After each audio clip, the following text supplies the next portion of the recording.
여러분 안녕하십니까. 21년차 보험설계사 김승범입니다. 제가 지금 나와 있는 곳은 신도림역 앞입니다. 매달 말일 제가 이제 청약서를 한 달 동안 받은 고객들한테 받은 청약서를 보험사에 이제 반납을 보험사에 제출을 해야 되는데, 아침에 일찍 일어나서 시청에 갔다가 그 다음에 명동에 갔다가 그 다음에 여기 신도림역 앞에 있는 롯데손해보험 지점에 청약서를 제출하고 이제 사무실에 들어가는 길입니다. 제가 10월 한 달 동안 그 고객들한테 받은 그 계약건이 어저께 이제 다 이제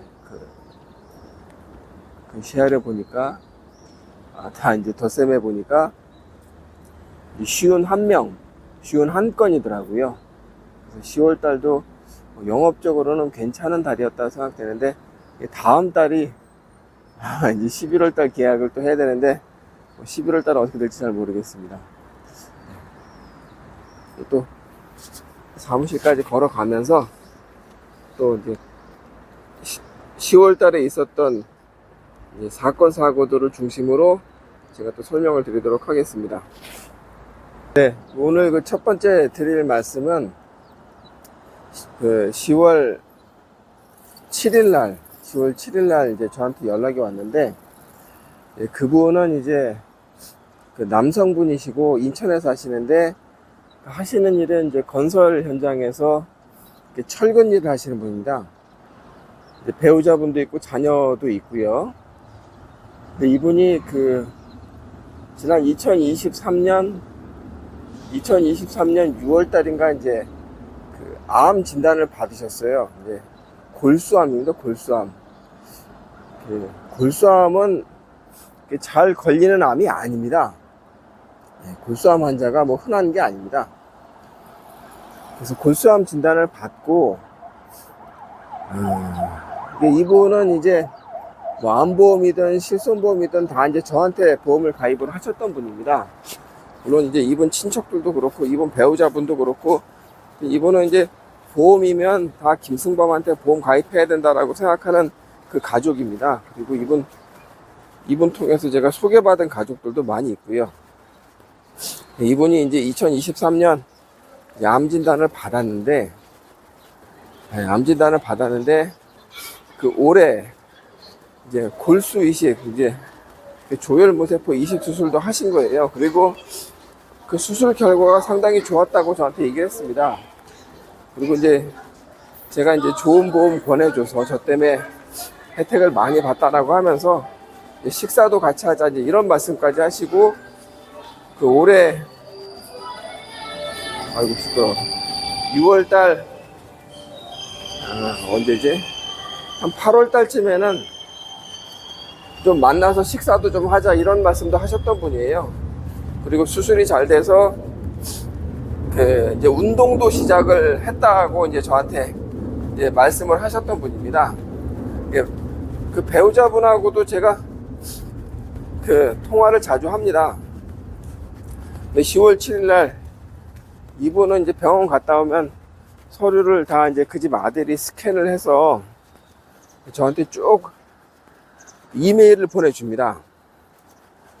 그래서 한번 이제 병원 서류 보내줄 때마다 한 30-40장씩 됩니다.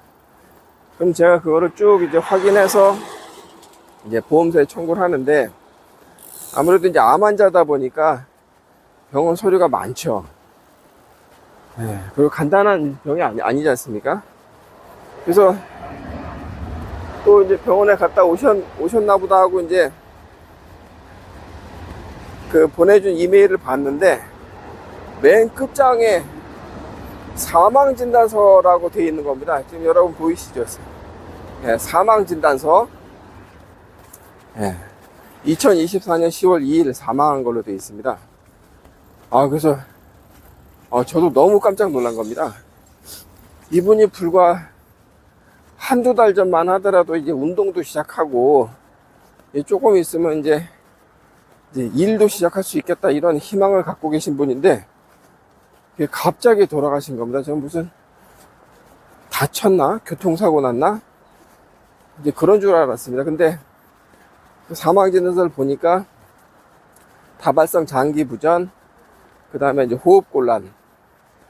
예, 그래서 이분 그 배우자분하고 좀 통화를 바로 했습니다. 그 배우자분은 이제 저랑 통화하면서 이제 통화는 내내 그냥 울기만 하셨는데, 처음에 이제 병원에 내원한 이유가 이제 숨쉬기가 좀 곤란해졌다고 합니다. 예, 그래서 그 입원했던 병원, 수술했던 병원, 가천 길병원에 이제 그 입원을 하게 됐는데, 입원하자마자 이제 이 환자가 갑자기 이제 무슨 문제가 생겼는지 CT를 찍고 그 정밀 검사를 했었어야 되는데, 근데 이분 수술을 집도했던 의사가 퇴사를 한 거예요. 이게 뭔 일입니까?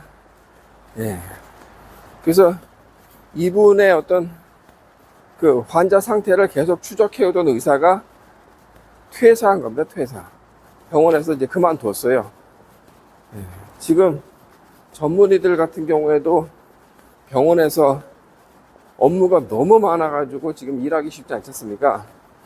그러니까 이분이 이제 폐렴이 걸린 건 알겠는데 또 병원 내에서 코로나도 걸렸었다고 합니다. 그 응급 환자, 더더군다나 골수암 환자였던 분, 이식 수술까지 했던 분의 응급 환자 관리가 전혀 안 됐던 겁니다.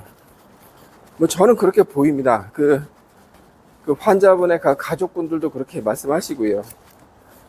예, 그 정상적인 상태에서는 도저히 일어날 수 없는 일이 일어난 겁니다.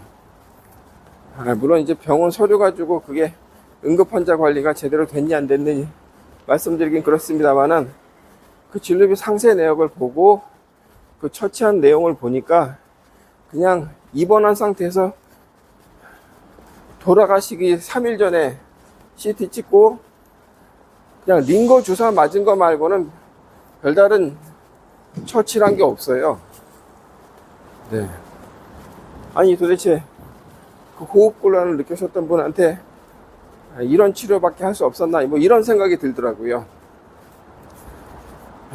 그래서 입원한 지 딱 일주일 만에 그것도 그 일반 병실 4인실에서 사망하셨습니다. 이게 되게 황당하죠. 그러니까 뭐라고 표현하겠습니까? 이게 암 때문에 사망했다라고 보기도 좀 어렵습니다. 그냥 사망하셨습니다. 그 멀쩡하게 본인 두 발로 들어가셔서 그 집에서 가천 길병원이 멀지 않거든요. 그냥 살살 걸어서 10분 걸립니다. 10분. 인천 남동구 구월동에 사시거든요. 그 가천 길병원이 남동구 구월동에 있거든요. 제가 그분 집도 어딘지 압니다. 살살 걸어서 가셨습니다. 본인 발로 살살 걸어서 가셔서 병원에 입원한 뒤 일주일 만에 사망했습니다.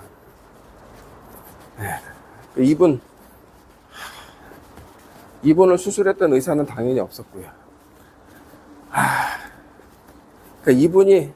이분 가족이 지금 가장 후회하는 게, 그때 괜히 골수 이식 수술했다. 그냥 증상 관리만 하고 적극적인 치료를 안 했다면, 별다른 어떤 그런, 차라리 치료를 안 했다면 더 오래 살지 않았을까, 이런 이제 후회를 지금 하시는 겁니다.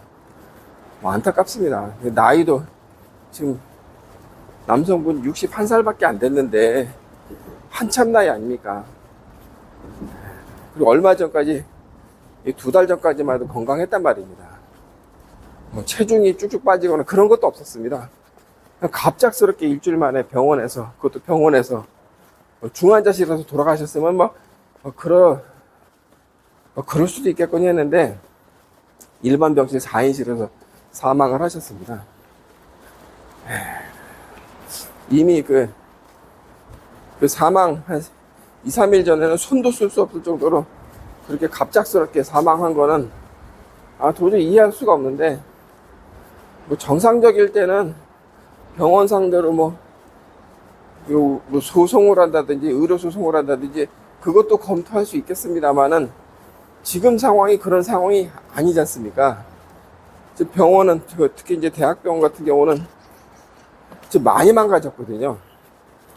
요즘 그 대통령 부인권 때문에 나라가 시끄러운데 정작 지금 중환자들 같은 경우는 대학병원에서 지금 이 모양 이 꼴이 되고 있습니다. 이분이 사망할 만한 분이 아니었다니까요. 참으로 안타까운 일이 아닐 수 없습니다. 제가 10월 초에 10월 7일 날 이 사망 진단서를 보고 제가 얼마나 놀랐는지 모릅니다. 아, 이게 진짜 건강하셨던 분인데. 네, 아무튼 고인의 명복을 빌고요. 아, 너무 안타까운 죽음이었습니다. 차라리 교통사고 나서 사망했다 그러면 제가 이해라도 하겠는데 그것도 아니고.